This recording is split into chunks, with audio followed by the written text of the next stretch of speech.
I have a lot on my to-do list today, from organizing homeschool stuff to making juice to making dinner and cleaning and just kind of everything in between. I want to welcome you into my day as a mama of 5.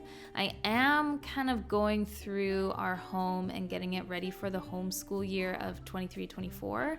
This is something I really look forward to. We introduced a morning time corner, which is something that will house our morning time items such as candles, because each child has a different day in which he or she may light a candle for our morning time, our art cards, because we do lots of art study and enrichment, and poetry, poems, prayers. That's all on there. So I'm just kind of organizing our morning time, and I'm going to get started, of course, in my kitchen. I'm going to be treating my cast iron pan. Cast iron is something that took me years to do, and it's actually a bit of a recent find for me. I started doing it because my midwife encouraged me to do it when I was pregnant with my 5th baby, because my iron was so low, and she said there's great health benefits between a mama with low iron and a cast iron pan. So I looked into it. It looked amazing. I have either thrifted or bought brand new my cast iron.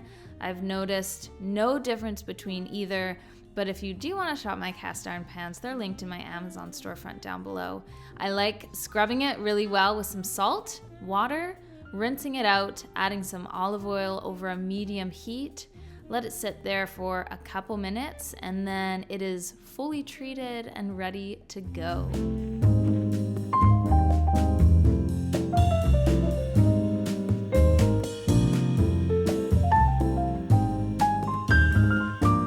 I'm doing some quick research here on fermented honey garlic. And honey garlic is not just the best sauce in the world, but apparently it is the remedy for colds and flus. And apparently if you also start doing it now, like prepping this now, it'll be ready pretty much by the time cold and flu season starts. All you're gonna do is take a bunch of garlic. I have different kinds. I have some local garlic. I have some that I got in a big bulk bag from Costco. I'm gonna grab just all my really good excess ripe garlic and put it into a jar. Something else I wanted to do that these blogs and other videos didn't talk about, I wanted to press my garlic to help it infuse into the honey more, and also have the honey infused into the garlic a little bit more. So I went through quite a few heads of garlic. I'm gonna say about maybe 5. This takes me a little bit. Usually I get my kids to do this, but they were busy doing other things. I'm gonna put it all into a jar and pour honey on top. Now, some of the blogs were very specific and said you need to get raw, untouched honey, and some said it didn't matter. I did not have raw honey with me in my kitchen, but I did have an Australian honey. It's called Capilano honey, and I really like the taste of it. No one else in my family does, but I really do enjoy it. So I also figured, because this is not a treat and more of a remedy for colds and sore throats and such, it doesn't have to be top-notch delicious. We just want it to help us. So what I'm doing is just keeping it at room temperature for about 3 to 4 days. I'm gonna constantly be flipping my jar upside down in order to help with some bubbling, some fermentation bubbles, as well as make sure everything is just well coated. So I'm gonna keep that on my shelf and do that over the next handful of days. When that's done, I pop it into the fridge and it's pretty much ready to go. And then I am also here getting ready for dinner. We're gonna do some pita pockets. I have some chicken, some tzatziki, some salad. I'm soaking cashews in hot water for the base of my tzatziki, since I stay away from lots of dairy due to lots of things. Eczema. To be honest, I don't like the taste of all dairy, and I actually prefer cashews as a base for my tzatziki. And I'm taking a minute because I realized I was feeling foggy and fuzzy, and I was like, Sarah, what were the things you wanted to do today? I have to write a list. Molly's also really into waving, so we've been waving a lot to each other recently in the home. But I had to make a list, and in my list, I put down clean the oven. And I was like, okay. Went on to a couple blogs. A lot of people sweared by this lemon water trick. You're gonna take a couple lemons, cut them in half, put them into a pan of water, and you're going to put it into your oven, and it's gonna help you clean your oven. And I was pretty excited about this. I have heard great things from people. One of the ladies on the blog said, make sure you squeeze your lemons and then just put the lemon itself in. One woman said use sea salt. So I'm kind of using like a mix of a bunch of ideas from these ladies, but I mean, keep watching, but it didn't turn out very well at all, and I had to go back to my tried and true mixture. I'm gonna put it, I think, on 425 because I want to get this water pretty hot, boily, and steaming. While I'm waiting for this, I am going to take some of my cleaner. This is like a window cleaner from Branch Basics. It's like streak free. It's awesome for stainless steel. I'm gonna go over my stainless steel appliances because they really needed it while my oven is attempting to do what I want it to do, which turns out to be not much at all.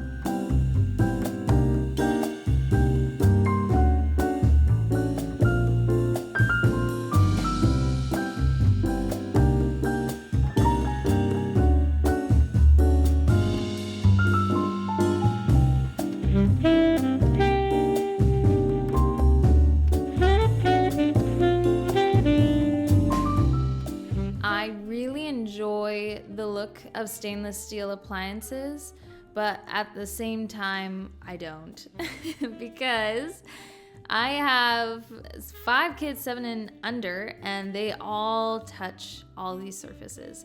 So I'm constantly wiping them down, and I've actually really been getting my kids to help me tackle this as well. Something I need to do is make some jam. I have a video on how I make quick refrigerator jam using frozen berries. I'm gonna use a mix of blueberry and strawberry this time. I really like mixing blueberry and strawberry because blueberry on its own is like bleh. Strawberry on its own is actually great, but when you mix that strawberry and blueberry, there's just something amazing about it. Everyone in the family said this is their new favorite jam combo. I'm sweetening it half with organic cane sugar and the other half with honey. So I'm using about 1 cup of cane sugar, 1 cup of honey, and I'm going to go to town. I do like having it blended, not strained. I'm not making a jelly, it's just staying as a jam. I like the texture, I like the seeds, and I also like to make sure that I'm not over blending. I still like having some nice chunks of fruit in there while I'm kind of going back and forth between my jam and stirring it and covering it and turning the heat up and down. I'm going to also feed my sourdough starter, which is giving me a little bit of heck with the change of season here on the west coast of Canada. It is getting cooler, so I've actually been feeding my sourdough starter with more flour than usual. I'm going for a harder texture, you could say. Whenever I do this, I find it rises better. And then in the summertime, the warmer months, I really stick to more of like a sloppy oatmeal texture for my sourdough. Halfway through the day, we are making lunch. This is basically just my homemade sourdough loaf. I have some strawberries, some local meat, I got some cheese. We're just gonna make what the kids call a snack plate. I'm also in this really great area where I can kind of feed all my kids the same thing. If I'm making pasta, everyone can have pasta. If I'm making toast, everyone can have toast. I'm not just solely relying on baby food as well to nourish my baby, but I can do other things that I'm already making the older kids, which has been great. I'm going to put my jam into some jars and start cleaning up from lunch. I am a dishes person. If I get my dishes done after every single meal, I go to sleep well, I wake up well, my skin is glowier. Just kidding, but there is something really amazing about getting those dishes done throughout the day instead of just like last minute at the end of the day. So I'm gonna do that, hang out with Edmund because he's my dishwasher buddy. The dishwasher is his favorite thing, right next to the marker bin. That's his thing recently. So once that is all clean and tidy, I'm going in for my afternoon coffee.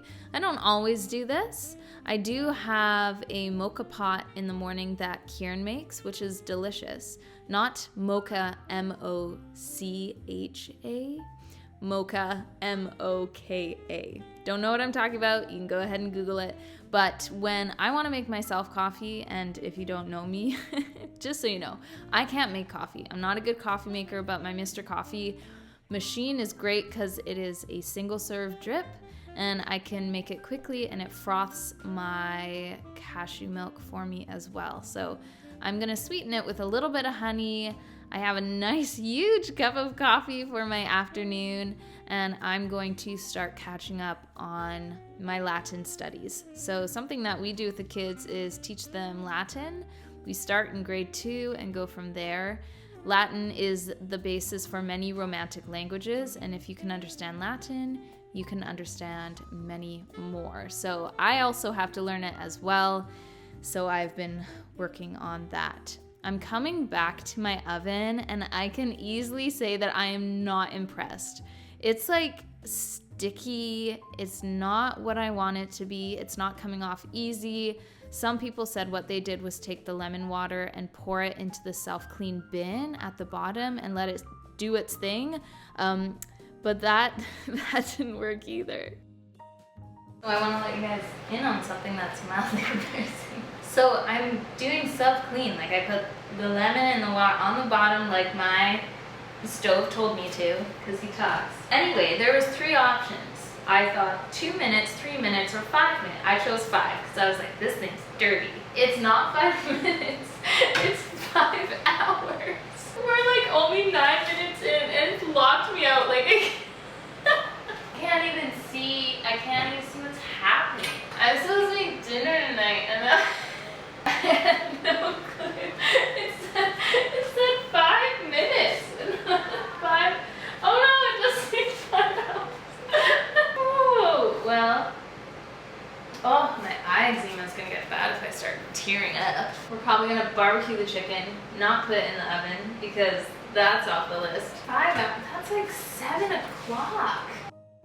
Okay, so yeah, stay tuned for my oven outcome. What I'm gonna do now is some juicing. I'm using my Huron juicer. This is a very affordable juicer. I got it when I was doing my hormonal liver cleanse, and juicing was highly recommended, and I also just really enjoyed it. Since then, I can't say that I've done it very often at all, but I can say when I've done it, I've enjoyed it. When I do share me juicing, I get a lot of hate. People are constantly telling me how many nutrients we are losing from juicing, and there's a couple reasons why I juice. Number one, to be honest, my husband really enjoys fresh pressed juices. I like doing things for my husband. He appreciates it, and he was feeling sick. So this is something that was really nourishing for him. So that's the first reason.